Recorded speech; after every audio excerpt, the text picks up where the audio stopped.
Welcome to You Can't Say That in Court, a podcast by Rise Women's Legal Center. I'm Vicky Law. And I'm Stephanie Melnick. We're your hosts in this conversation about survivors of violence navigating the BC family law system. We recognize that the system is colonial and it causes harm to families, which disproportionately affects Indigenous people. By speaking more widely about these harms, we hope to raise awareness about the challenges survivors face as they navigate the colonial family law system. This podcast is our attempt to collectively identify the barriers and ask for positive changes to be made. Thank you for joining us. Our podcast series will discuss difficult topics such as gender-based violence and intimate partner violence, including physical, sexual, emotional, psychological, and financial abuse. Please be aware that this is a thread that is woven throughout all the episodes, and we hope that you will take care of yourselves however you need. Hi, everyone. Welcome to episode 18 of You Can't Say That in Court. Today, we are going to talk about tech-facilitated violence and what you can do to protect yourself. Stephanie, what is tech-facilitated violence? I don't think we've ever started an episode in a question and answer style like that. That's great. When we think about just tech-facilitated violence as a general concept, it's any violence or abuse that can be carried out through a device, an online platform, and the kind of violence or gender-based violence element to that is when it's targeting a current or former partner. Our friends at the BC Society for Transition Houses uses this general definition. Abuse or violence carried out through tech devices or online platforms. There are kind of three common forms, and they could be someone who's harassing you through a device or an online platform, or threatening through those routes or conduits, or tracking. Location tracking is a really quite common one, but it also includes anything like impersonation or financial abuse. I think financial abuse is a pretty big one on digital platforms just because of the amount of financial information we have now on our cell phones, for example, or doing online banking on computers. So it kind of covers a broad number of topics, but totally weaves through everything that we've talked about so far as far as like coercive and controlling behavior goes. Mm-hmm. Yeah. There's anything else that you can think of? Yeah. There's also like disclosure of intimate images without consent is a form. Oh, right. Yeah. Of tech violence. You mentioned location tracking and I think like account monitoring.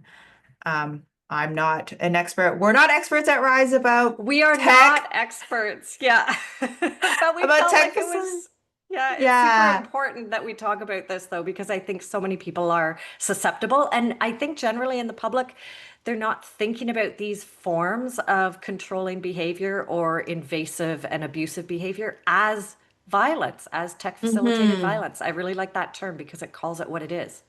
Yeah, we definitely do see it as a form of coercive and controlling behavior, because a lot of it is monitoring, harassment. You mentioned location tracking, which is a form of monitoring and it's a form of control.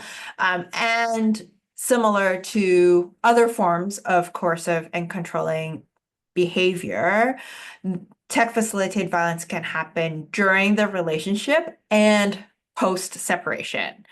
And they're not mutually exclusive of each other. And I think one of the things that is very scary about tech facilitated violence is that a lot of times people don't know about it. They don't know that they're being monitored. If you receive threats or you receive harassments, that's a form of knowledge. But like, for example, if your location is being tracked and there is no alerts about that, people don't know that this type of information is being shared with someone else. Yeah, exactly. So it's quite scary. It's quite scary. And it's funny, I remember years and years ago, this is quite a few years ago now, probably 10 years ago, I know some of the advice at some transition houses was when a woman was fleeing violence and showing up at a transition house, that they would ask her to completely shut down her phone. That was the only safe way to make sure Hmm. that she was not being tracked, not being followed, not being, so the abusive party wouldn't know where she was. And that's Hmm. absolutely not even practical anymore. And that's why I think we both are big fans of BCSTH, the BC Society of Transition Houses, because they acknowledge so much that digital devices and technology are parts of our lives. And if we aren't engaging through those platforms, then we're not actually, we're hemming ourselves in too much. And so it's not practical to say just turn off all of your devices and, power everything down just to stay safe. There are actually other ways to do it. But you never know until you've been through kind of systematically whether someone is tracking your location or accessing your accounts when you're not on them or whatever it might be. Yeah, it is Hmm. kind of And scary. it's just not realistic to ask someone to Mm-mm. turn off your phone. Like the number of times where we have seen moms where like, sorry, I have my phone on. My child is like in Yes, daycare or exactly. like I'm waiting for a call from the teacher, like that my child's not feeling well. Sorry if like our meeting is interrupted for whatever reason, right? Right, Like that's right. a Yeah. reality for a lot of parents. So it's not realistic to just have someone turn off their phones because Yeah. it is And needed in actually, emergency. well, yeah, totally. And I think cell phones in particular are often used as part of safety planning now. Hmm.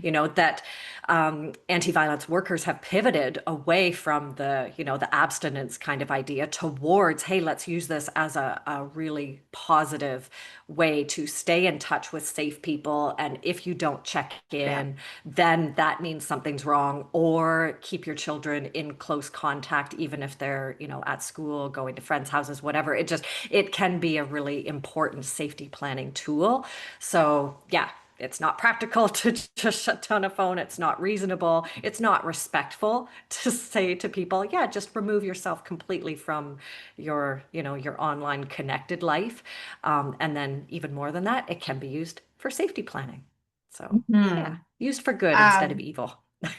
Yes, and I just want to say that a lot of the information we're sharing today, we have learned from our friends at BCSTH, the BC Society Right. of Transition Houses. So huge shout out to them for bringing awareness to this issue and teaching everyone about it. And if you're interested and want more information, our show notes will link the resources so that you can learn more as well. But let's get into some of the examples, concrete examples that we have seen tech facilitated violence being used. Right.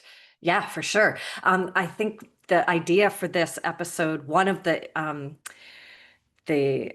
kernels of inspiration came from a really quick newsletter that I got into my inbox, letting me know. And it was just like a tech savvy organization, a nonprofit that kind of keeps everyone updated with news and what's happening in the frame of reference of misusing technology. And it was the meta launch of Instagram giving an update to Insta so that they were now allowing real-time location sharing through one of the map I think it was the map feature. And the update meant that this was on, it defaulted to being turned on, the location sharing under the map feature. And so the newsletter was saying you have to actively turn off this location sharing. But I just thought it was really unfortunate that tech companies, I mean, I don't want to say I have hope for Meta or anything, but it's really unfortunate that tech companies aren't thinking about what is best for the user. And that's a whole rabbit hole. I'm not even going to go down it because I'm listening to a different podcast right now about how none of this stuff is actually designed for the end user.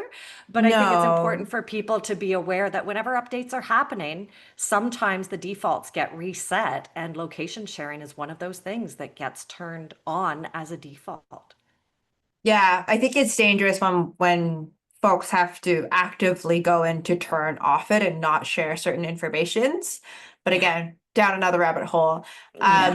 Oh, yeah. But this brings me to, the second example that we have, which is related to sharing pictures. So even if you're not using a social media platform to share pictures, but let's say you're Mm, just sending photos, like texting photos through WhatsApp or other right. messenger device platforms, and you're sending a photo to someone, that photo has a lot of data behind it. So, for example, Right. where that photo was taken, um, which is great because sometimes, for example, when I go traveling, I want to be reminded where I Right. took that photo when I was traveling. Yeah, Um, yeah. but it's not so great for folks who are sharing photos, for example, of children. They're shared Hmm. children when there's shared parenting arrangements. You're taking photos just to co-parent, and be Right. like, look what our child was up to today, not knowing that that specific photo also has a location of where that photo was taken. Right. And I think you and I, Steph, we talked about if with enough photos in the hands of someone who is controlling or who has coercive and controlling behavior tendencies, that they might be able to Hmm. put together an idea of a timeline of where the child and perhaps the survivor may be at to figure Right. out where they are in specific locations during specific times of the day. Yeah, absolutely. And I think one of the concerns is that, especially after someone has left an abusive relationship, then the abuser has quite a bit of time and maybe frustration on their hands, and they're motivated to figure out these things like going on the internet and searching how to track someone, how to find out more information from the picture or photo metadata or Mhm. whatever it might be. They just can look that up and then spend their hours kind of continuing to cause problems for a survivor of violence. And yeah, I think the stat gets used a lot that a survivor is quite at risk, in fact, more at risk right after they've left a relationship. Yeah, And this is just one more example of how that manifests itself. yeah. So both of these examples we talked about are about location sharing, and I think this is just like the ongoing theme that we have, that there are a lot of ways to share your location for good and bad. I know I share my Hmm. location with my trusted friends and family because, I might get into a cab, and Hmm. sometimes I'm worried about where I might end up. And it's good Right. to know that there are people looking out for me, making sure that I need to get to where I need to get to. Right. But Well, at the and same also, time, oh yeah, yeah, yeah.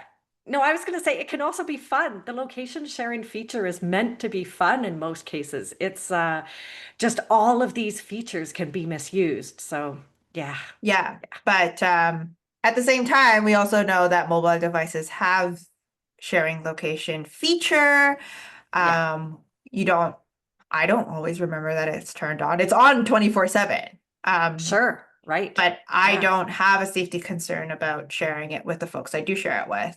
Hmm. Um, there are other ways that we've seen, for example, that the air tags is also, I know people put it on their pets, for example, to make Right. sure that their pets don't run away. But Right. that could also be easily slipped into a child's backpack or like, sewn into a toy or something, Yeah. and I then you're feel like tracking they were someone's. Yeah, I think they were being used in people's vehicles. That it Yeah. came out that an abusive ex had, a number of them had just put an AirTag under the floor mat, and then they were able to track their ex's vehicle. Yeah. So yeah. Um, And then I I think also it was you, had, Vicky. Oh yeah, no, go yeah, ahead. You have a I know, I story. think it was me that like, I think someone was borrowing a vehicle, a family member's vehicle, and there was like Yeah. we get these random notifications that there was an air tag around us, and we're like, we don't know what is this air tag, but it was Right. to prevent car theft. Like if their car Oh, was right. stolen, the Yes. owner wanted to prevent car theft. Right.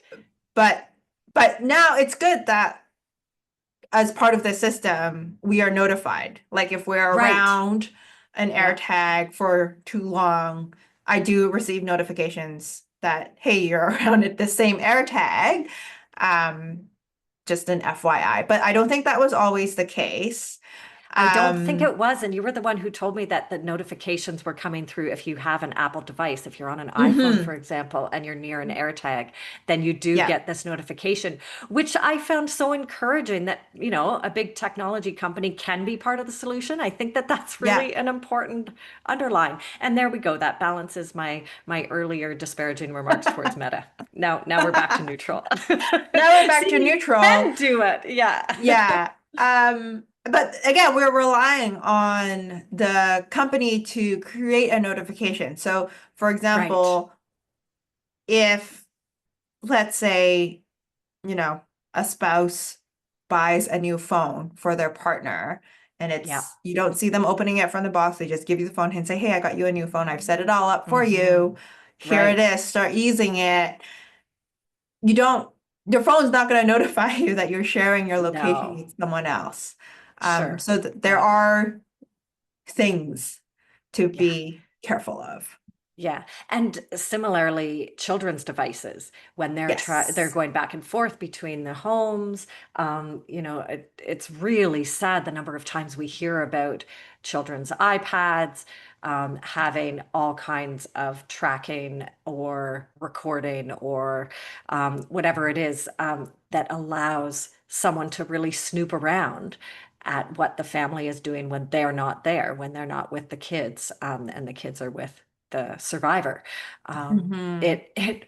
Just thinking about the practical implications of trying to keep on top of all of this, it would be exhausting every time your child comes back from your ex's house, having to comb through all of their settings and make sure everything's back to the way it's meant to be, that's safe and all of that. Like it would be absolutely exhausting. And it's really unfair that that is the level of tech savviness that's required to keep for someone to keep themselves safe. But there are just so many examples of Hmm. how all of these things can be exploited. Hmm. Um, so that's location sharing. Yeah. The other examples that we wanted to talk about was the search history function on the Hmm. internet, especially if the parties or the couple have not separated yet and they're still using a shared device of some sort. Yep. Or their device is still signed in to either their iCloud or their OneDrive, a shared cloud server that Hmm. ends up just making all of the documents available and all the photos available to the other party. It's really, really common. It's sadly very common. Yeah. Yeah. Yeah. Luckily for a lot of um, anti-violence organizations that provide frontline services, they do have a quick exit button. For example, if you're in Right. the same home, and you're searching on something and the partner is suddenly walks through the door, there's a Hmm. safe exit button, but that doesn't leave the history if someone decides to Right. go through the history, which can be quite um violent if the perpetrator finds out that a survivor is trying to look for resources for external Right. help. Yeah, exactly. Yeah. Um, yeah. I was thinking about some of just going off in a slightly different direction, some of the legal implications. I think you were Mm, going to talk about um, the like the litigation trial, the privacy and privilege, like all of that yeah. stuff. Yeah, this especially is a concern when folks are still, not still, if folks are sharing their documents through a cloud sharing platform such as like Dropbox, Google Drive, Hmm. iCloud, OneDrive, Hmm. where, for example, like they have family packages. Like, Right. like the provider has like, oh, this is a deal. You can have your family on this online cloud storage device, and then you can Right. share photos with your family members without sending it back and forth, that kind of a thing, which is great. Right. Again, thinking about connection and spending time with family and sharing lovely pastimes and mementos. It's a great function for that purpose. Yeah, when it's not And unsafe, it's great. yeah, Yeah. and it can also be very unsafe for folks to be on those platforms, especially if they don't know, because, for Hmm. example, any document that someone might have, if they received from their lawyer or if they received a safety plan, if like working with a support worker, and that gets Hmm. saved on the cloud storage platform, that means that the Right. perpetrator now has access to it. And Yeah. we Yeah. don't want that, especially if it's a safety plan, especially if it's about a family law matter, because um, solicitor client privilege, there's a privilege for a reason. There's confidentiality and privacy for a reason.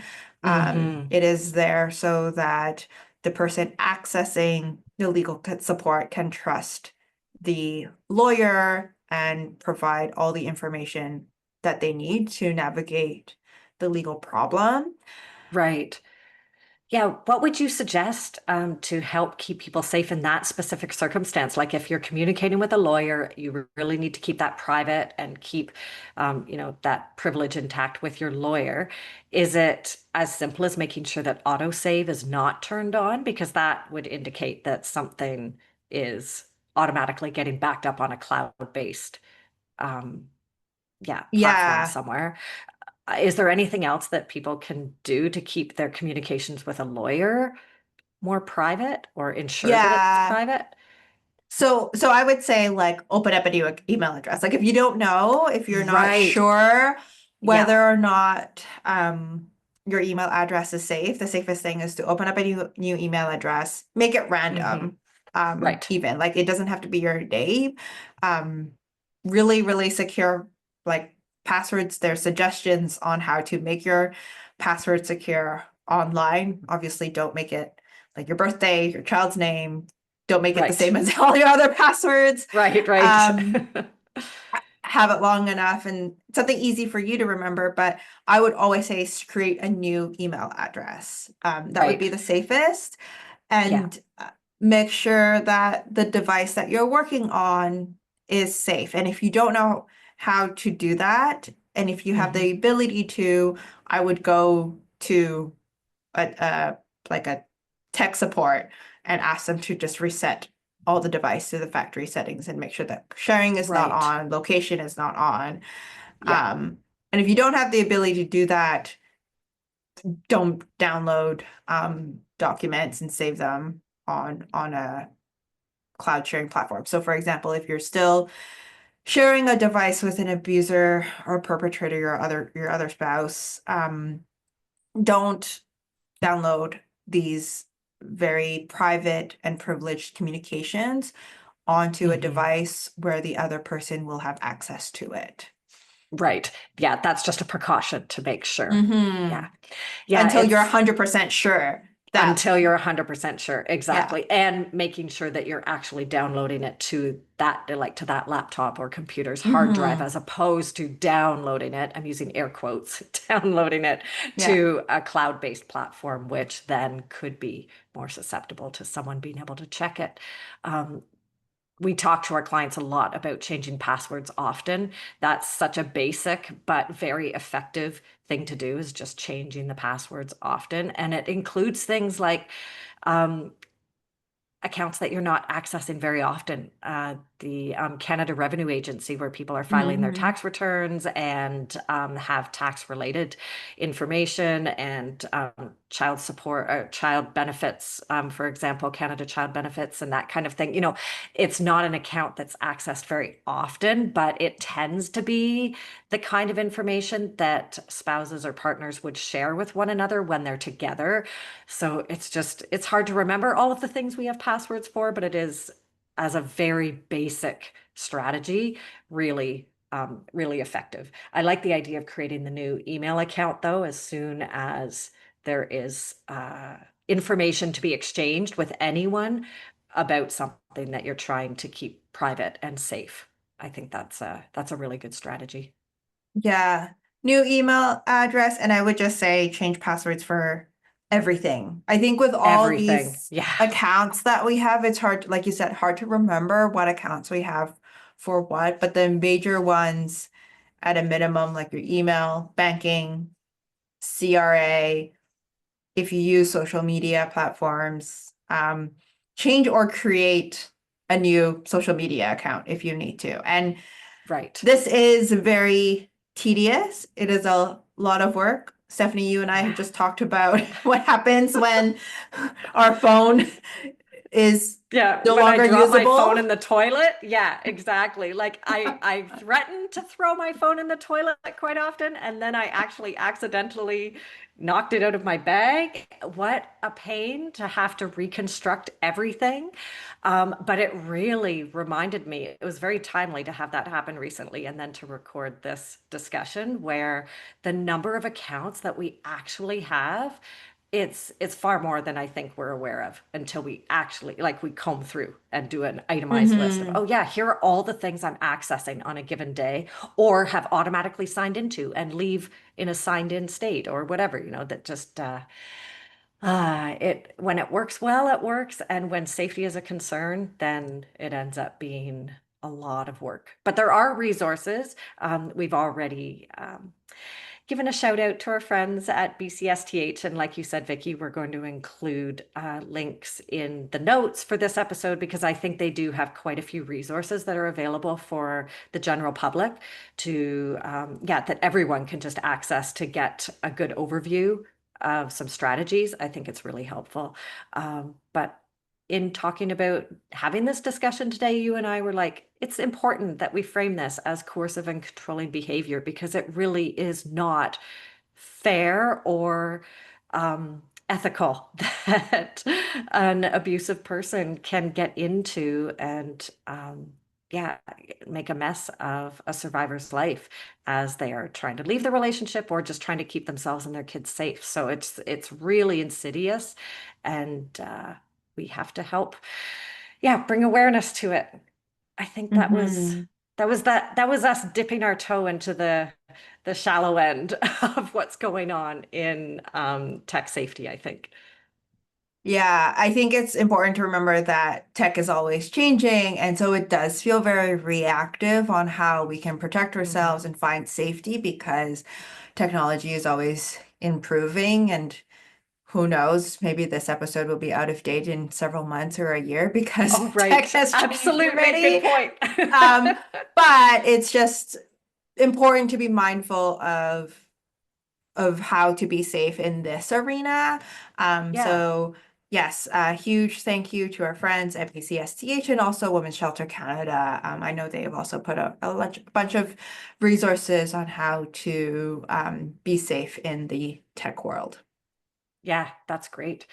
Yeah, so if you are a friend of someone who's exited an abusive relationship, or you're a support worker, or your family member, or whoever you might be, then you can help and try to access some of the resources and help your friends and family out to make sure that they've thought of everything in keeping themselves safe online. I think that's kind of the underlining point. This is episode 18, right? We are reaching the end of this season. So yeah, we are going to finish releasing our episodes this calendar year in 2025. And then we have started talking about what a new season might look like. So everyone stay tuned. Another episode will be coming soon. Thanks so much for listening today. We really appreciate it. Thanks, everyone. Bye for now. Everything that we have said today is not legal advice. If you or someone you know needs legal advice, please consult with a lawyer. We want to acknowledge that this podcast would not be possible without the generous contribution by Women and Gender Equality Canada, Femmes et Égalité des Genres Canada.